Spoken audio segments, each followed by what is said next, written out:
Eu quero ler um texto da Palavra de Deus. Na verdade, eu gosto muito desse texto, já ministrei sobre ele. Mas, amados, a Bíblia nos diz, coloca para nós Romanos 8:11. Coloca para nós, por gentileza, Romanos 8:11. Olha o que diz esse texto. Esse texto diz assim: e se o Espírito daquele que dos mortos ressuscitou a Jesus habita em vós, aquele que dos mortos ressuscitou a Cristo Jesus há de vivificar também os vossos corpos mortais pelo seu Espírito que em vós habita. Olha o que diz esse texto, irmãos. Arno, eu vim aqui, eu estou com algum familiar enfermo, ou eu mesmo estou enfermo, está doendo aqui, está doendo ali, tive um diagnóstico disso, um diagnóstico daquilo, tenho um conhecido meu que está com câncer, isso e aquilo. O que a Bíblia fala sobre isso, né? A gente vai se arrastando doentes pela terra, é Deus que coloca uma enfermidade sobre os seus filhos de vez em quando para ver se eles prestam atenção nele. Como que funciona? Bem, nós já caminhamos o suficiente na vida cristã para sabermos que é a vontade de Deus que você seja curado. Deixa o texto, por gentileza, pode deixar. E esse texto de Romanos, amados, isso foi escrito depois do Calvário, depois da obra do Senhor Jesus, depois que Jesus ressuscitou. Ou seja, esse texto, ele está diretamente endereçado para você e para mim. É um texto do período da graça, do período que a obra de Jesus já foi feita. E esse texto fala da obra do Espírito Santo. Lembra-se, Atos capítulo 2, que o Espírito Santo foi derramado sobre toda a carne? Lembra-se que um tempo atrás ministramos uma palavra sobre o óleo fresco, que é o próprio Espírito Santo derramado sobre a sua, sobre a minha, sobre as nossas cabeças? Então o Espírito Santo, ele habita em você e em mim. Você entregou a sua vida para Jesus, o Espírito Santo habita em você e em mim. E esse Espírito, a Bíblia diz, ora, se ele habita em vós, pastor, como que eu sei se o Espírito Santo habita em mim? Primeiro pela fé, porque você entregou a sua vida para Jesus. E de vez em quando ele demonstra para você que ele está aí dentro, né? Ele mostra, ele dá a paz dele, a alegria dele. De vez em quando ele faz umas coceguinhas em você, de repente você grita, aleluia, glória a Deus. O Espírito Santo habita em você. Se ele habita em vós, e é o mesmo Espírito que ressuscitou a Jesus dentre os mortos, não precisa de espaço, nós somos pregadores pentecostais, né? Se é o mesmo Espírito que ressuscitou a Jesus, esse mesmo Espírito ele vai fazer o quê? Vivificar também os vossos corpos mortais. Irmãos, esse texto, esse um texto, é suficiente para você apoiar a sua fé e buscar a sua cura em Jesus.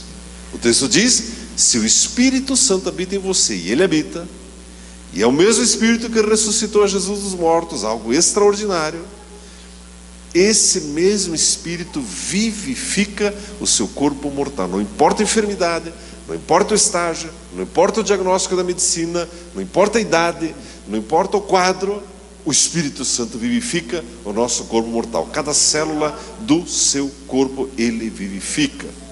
Mas é tão interessante. Muito bem, Arno, então eu entendi. Ok, o Espírito Santo quer me sarar? Sim. Ele me vivifica? Sim. Arno, mas por que ainda eu enfrento umas dores, uma enfermidade, uma artrose, uma outra ose, qualquer ose, um troço ruim aí? Por quê? A Bíblia diz que sem fé é impossível agradar a Deus. O texto que nós vamos ler, do cego Bartimeu, ao final Jesus diz: a tua fé te salvou. E aí alguém pode estar pensando: ah, mas eu não tenho muita fé.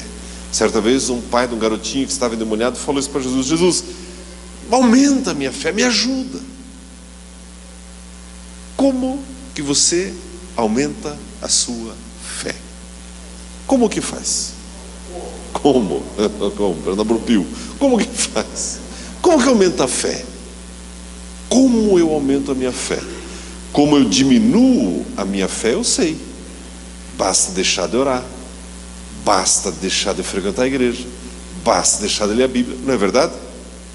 Já aconteceu com você que você tirou férias assim em alguma ocasião? Você já é cristão, você está frequentando a igreja e tirou férias. E naquelas férias assim de 15 dias, aleluia, imagine, 15 dias de férias, mas não levou a Bíblia, né? E você estava numa ilha deserta que o celular, nenhum aplicativo de Bíblia funcionava, E também a companhia que você foi eram amigos que não eram da igreja. Então ninguém lá orava antes de comer, nem antes de dormir. E você ficou uns 15 dias lá sem ler a Bíblia e orar só aquela oração meio escondida, assim, Jesus, para ninguém ver e tal. Já não aconteceu. E acrescenta ainda outros amigos que falam mal da igreja, que falam mal de tudo, que questionam tudo. A sua fé ela vai sendo esmagada, não vai? O contrário, irmãos, também é verdade. Quanto mais você ora, quanto mais você se expõe à palavra de Deus, porque é a palavra de Deus, mais a sua fé vai se robustecendo, se fortalecendo e vai crescendo. Mas, Arnold, o que eu devo ler da Bíblia, então, para que a minha fé, concernente ao assunto cura divina, ela se fortaleça, ela se robusteça? Vou ler a genealogia, né, das tribos de Israel, esse gerou aquele, que gerou aquele e tal. É bom também, tem tremendas mensagens naquilo ali. Mas eu quero dar a você uma sugestão hoje à noite. Comece a ler nos evangelhos, nos 4 evangelhos, as experiências de cura e libertação que Jesus, Ele próprio ministrou. Você está passando por uma enfermidade, alguém da sua família, o Espírito Santo me cura. Eu preciso exercer fé, fé na palavra de Deus. Que palavra? Comece a ler os 4 evangelhos. E ainda sendo um pouco mais preciso, comece a ler o evangelho de Marcos. Uma vez, 2 vezes, comece a ler, garimpar, anotar. E essa palavra vai começar a falar ao seu coração. O evangelho de Marcos, amados, é o evangelho mais antigo dos 4. E ele é considerado, na sua escrita, um dos mais simples. Mas é o evangelho que relata com maior intensidade as experiências de cura e de libertação do ministério do Senhor Jesus. E aí você começa a ler as curas que Jesus perpetrou naqueles dias através desse evangelho. E você começa a alimentar o seu espírito. E a sua fé vai se robustecendo. E você começa a citar esses textos. E você começa a lembrar dessas experiências. E a sua fé vai se fortalecendo. E você deixa de ser uma criança espiritual e torna-se um adulto espiritual. Os embates vêm, as lutas vêm. Não, mas espera aí, mas Jesus tratava isso dessa maneira. Não, Jesus fazia assim. E você começa a se robustecer na sua fé. Até aqui a minha introdução. E agora eu quero ler o texto com você do Evangelho de Marcos, do capítulo 10, do versículo 46 ao 52. Veja o que está escrito nesse texto extraordinário. Diz assim a palavra de Deus: Depois foram para Jericó. Saindo ele de Jericó com os seus discípulos e grande multidão, Bartimeu, o cego, filho de Timeu, estava sentado à beira do caminho, mendigando. Ouvindo que era Jesus de Nazaré, começou a clamar: Jesus, filho de Davi, tem misericórdia de mim. Muitos o repreendiam para que se calasse, mas ele cada vez gritava mais: Filho de Davi, tem misericórdia de mim. Jesus parou e disse: Chamai-o. Chamaram o cego, dizendo-lhe: Tem bom ânimo, levanta-te, ele te chama. Lançando de si a capa, levantou-se de um salto e foi falar com Jesus. Perguntou-lhe Jesus: Que queres que te faça? O cego lhe respondeu: Rabi, eu quero ver. Disse-lhe Jesus: Vai, a tua fé te salvou.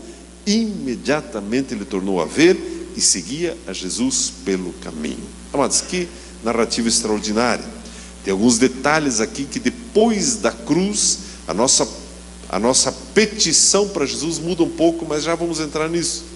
Mas coloque-se por um instante no lugar desse cego, ou melhor, ex-cego. O nome dele Timeu. Bartimeu significa filho de Timeu. Então o nome dele não era Bartimeu, era Timeu. Então vamos supor que você e eu fôssemos o Timeu, cego. A Bíblia diz que o cego, logo no primeiro versículo, ele estava à beira do caminho mendigando, né? Amados, é uma aflição inimaginável. Estar cego é uma limitação imposta pelo diabo, escravizadora, uma coisa terrível. Agora, esqueça tudo o que aconteceu, vá para o final do dia desse homem. A Bíblia diz que ao final do dia dele, ele estava vendo. Não é extraordinário isso? Irmãos, não importa a situação, Não importa o momento, não importa o diagnóstico, seja ele na sua saúde, seja na sua vida profissional, familiar, a área que for, Jesus tem um milagre para você. Ele sempre tem um milagre para você e para mim. Amados, era um caso perdido. Você já se deparou com casos perdidos? Eu estava vendo, nós oramos aqui pelo Aldrin. Aldrin é menino ou menina? Eu não sei o que é Aldrin. Cadê a irmã que deu? É o menino? Deve ser menino, né? É que está escrito criança. Bom, tudo bem. Essa criança, o Aldrin, ou a Aldrin, com meningite. E nós acabamos de orar. Eu me lembro de uma ocasião que o nosso filho contraiu meningite. Já tinha 14 anos, né? 15 anos, já era grandinho. E foi assim, nós estávamos em viagem. E eu me lembro que o voo que nós estávamos voltando demorava algumas horas. E ele foi tendo uma dor de cabeça, e daí foi paralisando um olho assim, a boca não mexia mais. E daí começou a descer para o braço, até que finalmente chegamos no hospital. E faz aquela punção, é meningite, e começa a tratar. E foi ali mais de uma semana hospitalizado. Irmãos, quando você se depara com um quadro desse, você percebe a sua limitação, não é verdade? Como pai, como mãe, você não tem o que fazer. O que você vai fazer? Não, eu vou dar um sorrisal. Não adianta. Então umas gotas a mais de pirona. Também não adianta. Ou Jesus faz o milagre, ou já era. Não é verdade? Então quando uma pessoa me pede oração, por exemplo, para uma criança com meningite, eu sei que Jesus cura. Eu sei que Ele cura, né? Essa criança hoje está casada. Pasma, está casada. Perfeito, saudável, sarado. Passamos por aquilo em oração. Eu me lembro que nós estávamos no avião. Eu fiquei em pé do lado da poltrona dele praticamente 7 horas ali orando. Jesus, coloca a mão. Jesus. Foi ali na hora de embarcar no avião, uma coisa terrível. E Deus deu livramento. Irmãos, Jesus sempre tem um milagre para você. Ou você se acomoda com as agressões do diabo, não, é assim mesmo, né? Afinal, de alguma coisa as pessoas têm que morrer mesmo. Ou você volta os seus olhos para a palavra de Deus, para as experiências que estão registradas aqui, diz Jesus, isso aqui vai acontecer na minha casa também. É maravilhoso ouvir a experiência dos outros, mas é 2 vezes maravilhoso ter a própria experiência com Jesus. É interessante, irmãos, que a Bíblia diz que esse homem cego estava sentado à beira do caminho mendigando. Você sabia que como cristão eu posso adotar uma postura de mendicância também? Como assim, irmão? Jesus já fez a obra toda. Jesus já pagou o preço para você viver uma vida em paz, saudável, feliz, abundante. Mas eu posso assumir uma postura de mendigo, de estar à beira do caminho. Como assim, irmão? Quando eu desconheço e quando eu não acesso as promessas de Deus para a minha vida. A Bíblia diz, irmãos, em Romanos capítulo 8 também, que você e eu somos herdeiros e co-herdeiros com Jesus. Espera lá, eu sou herdeiro e co-herdeiro? Sim. Então eu tenho direito a tudo que é de Jesus? Sim. E inclui a paz, a abundância, a cura? Inclui. Então isso é para a minha vida. Irmão, se tem uma coisa que o diabo bate, é tentar manter as nossas vidas na ignorância em relação às promessas de Deus para a nossa vida. Jesus disse, vocês sofrem, padecem por desconhecerem a vontade de Deus. Então quando nós oramos pela criança Aldrin, amados, é certeza que vai ser curado. E vai sair sem sequelas do hospital. Essa é a obra de Jesus. Essa é a obra dele. Irmãos, é assim que funciona. E na sua vida, o que você está enfrentando?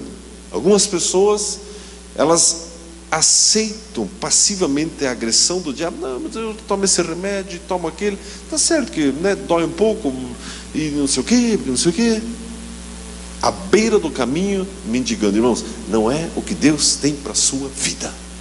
Deus tem plenitude para a sua vida. Deus tem vida plena. E tem a aba também. Tem a vida plena e tem a aba, né?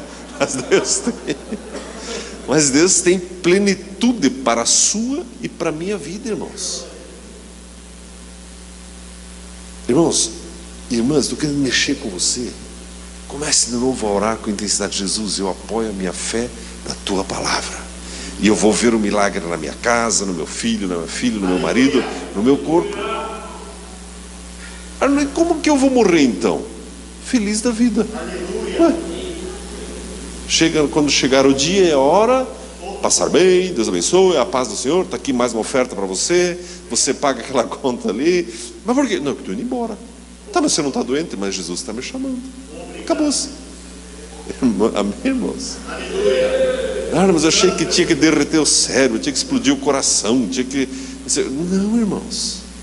Não, irmãos. A Bíblia diz que esse cego estava à beira do caminho mendigando. Irmãos, e a maneira como ele abordou Jesus mostra isso, porque ele clamou: Jesus, tem misericórdia. Você sabia que isso não vale mais para nós? Aleluia. Como assim, Arno? Eu não peço misericórdia, não. Você hoje é filho.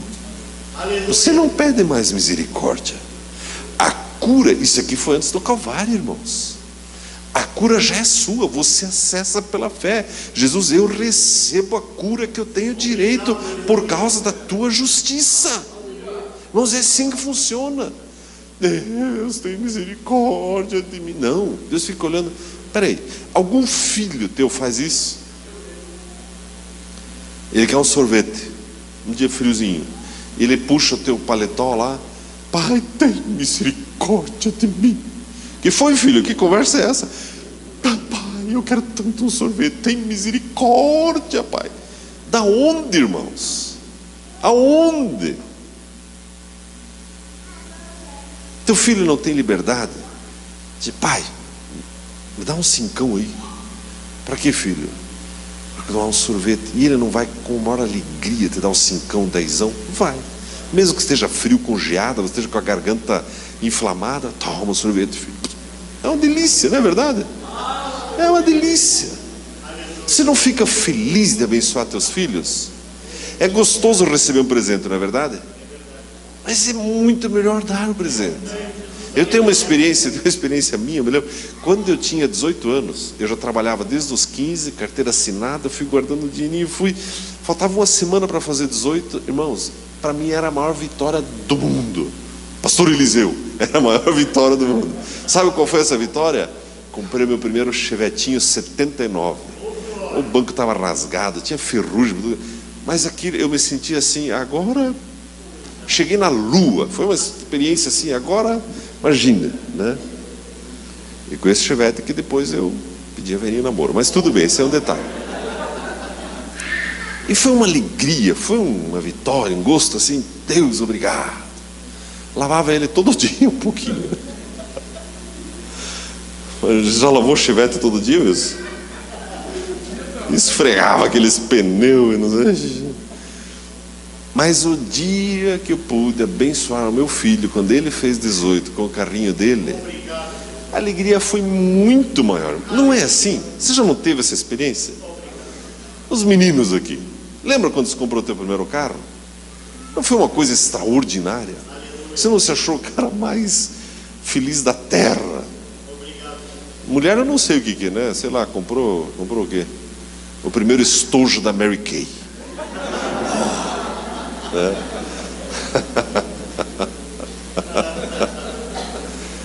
Mas quando você pode presentear os teus filhos, irmãos, a alegria é muito maior. Irmãos, Deus é assim. Então, se você está passando por algum tipo de luta, pare com isso. Deus tem misericórdia. Não, pai, está doendo. Eu preciso da obra de Jesus na minha vida. E você, pela fé, acessa isso, declarando a palavra de Deus e repreendendo as trevas. Esse homem, ele estava antes da cruz, diz: Jesus tem misericórdia, Jesus tem misericórdia. Ele estava mendigando, irmãos. Ficar pedindo misericórdia ainda é coisa de mendigo, sabia disso? Não é mais para você nem para mim. Nós acessamos pela fé, porque já é nosso. Mas voltando para essa experiência, a Bíblia diz no versículo 49 que Jesus o mandou chamar. E no versículo 5 tem uma expressão muito forte que eu creio que aplica-se sim a todos nós. Diz assim, o versículo 5 diz assim,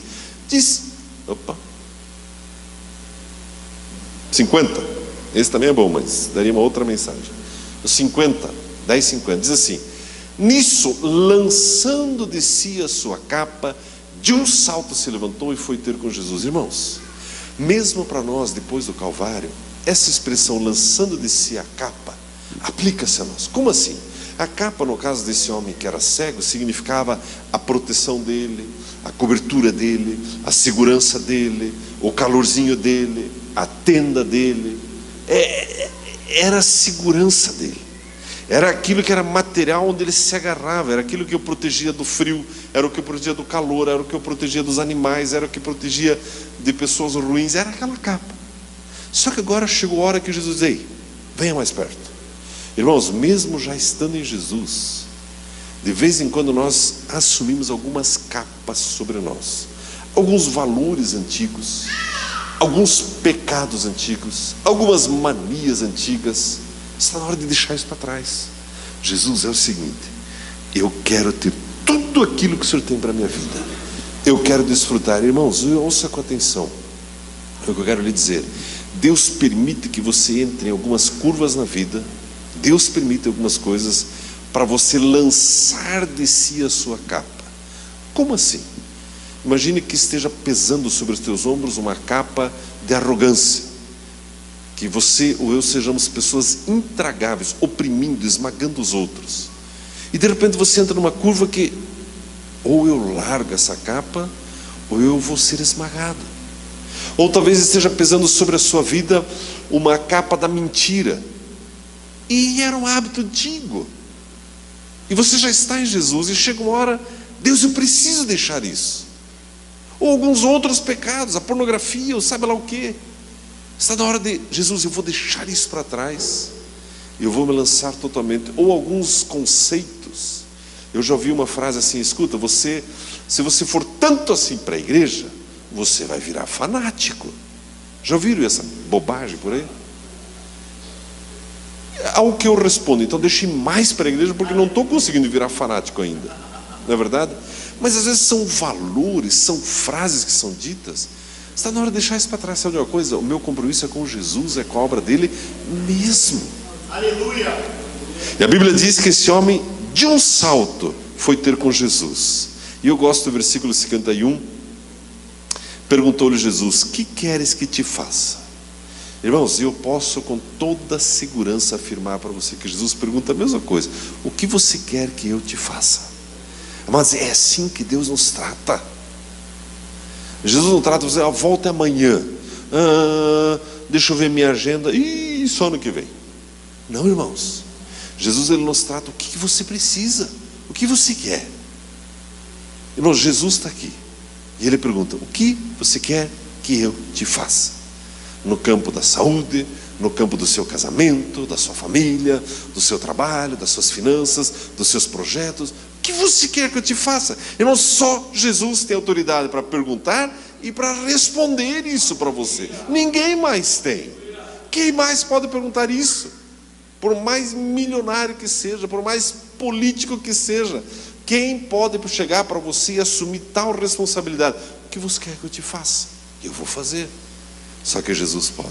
E ele pergunta para você e para mim: o que você quer que eu te faça? E eu pergunto: você sabe o que você precisa? Ou ainda está meio nebuloso para você o que você precisa para a sua vida? Semana passada, no domingo, nós conversamos sobre Elias e Eliseu. E Eliseu, que era o auxiliar de Elias, quando Elias pergunta: o que você quer, Eliseu? Eu quero o dobro do que você tem, da tua unção. Por que ele pediu isso? Porque ele conviveu com Elias, ele conviveu com a unção. Irmãos, nós precisamos aprender a conviver com a unção e ensinar os nossos filhos aquilo que realmente interessa. Traga para a igreja, durma na igreja, coma na igreja, venha para a igreja, não deixe fechar a igreja. O reino de Deus. O que você quer que eu te faça? Se nessa sua pergunta para Jesus estiverem só coisas materiais, cresça. Cresça. Comece a perceber o eterno. Sim, Jesus, eu quero ser curado, mas eu quero ser usado para abençoar pessoas. Eu quero que a minha vida seja um instrumento nas tuas mãos. Eu estava lendo hoje o texto de Mateus 25, em que Jesus, ele fala do que vai acontecer, e acerca dos servos, o servo bom e o servo mau. E E o servo bom é aquele que, quando o Senhor vier, vai achá-lo servindo na obra de Deus. Você percebe, irmãos, que algumas curvas da vida, talvez uma enfermidade, talvez um aperto financeiro, uma intriga em casa, você chega ali, Deus, espera aí, eu sou herdeiro, eu chamo a existência, a vitória para a minha vida. Deus, eu quero agora trabalhar para aquilo que é eterno. Eu quero abençoar pessoas, eu quero abençoar vidas. A Bíblia diz, irmãos, que o cego respondeu: Rabi, eu quero ver. Primeira coisa, ele chama Jesus de mestre. Isso é muito importante. Disse-lhe Jesus: vai, a tua fé te salvou. E imediatamente ele tornou a ver e seguia Jesus pelo caminho. Você percebe o que eu estou falando? Você vai receber o seu milagre. Já recebeu. Mas o seu milagre acontece, não é para você voltar a ser o que era antes, é para seguir a Jesus mais de perto. Ah, você está querendo que eu seja pastor? De preferência, todos aqui. Ué? Ah, mas você quer que eu seja um fanático pela igreja, pela Bíblia? Sim, irmão, quero. A Bíblia quer. Mas você quer que eu... Quero. E, sim, quero. Amém, irmãos. A Bíblia diz que ele foi curado e seguia Jesus pelo caminho. Por quê? Porque Jesus tornou-se a coisa mais importante da vida dele. A cura foi importante, só que Jesus tornou-se ainda mais importante. As vitórias que você e eu temos são extraordinárias, são importantes, mas o Filho de Deus é muito mais importante. E eu quero orar com você nessa noite. Queremos orar e declarar essa ação de Jesus na sua vida. Duas ações: o milagre para qualquer tipo de enfermidade, dor que você esteja passando, mas acima disso, esse coração: Jesus, eu lanço de minha capa e eu vou te seguir mais de perto.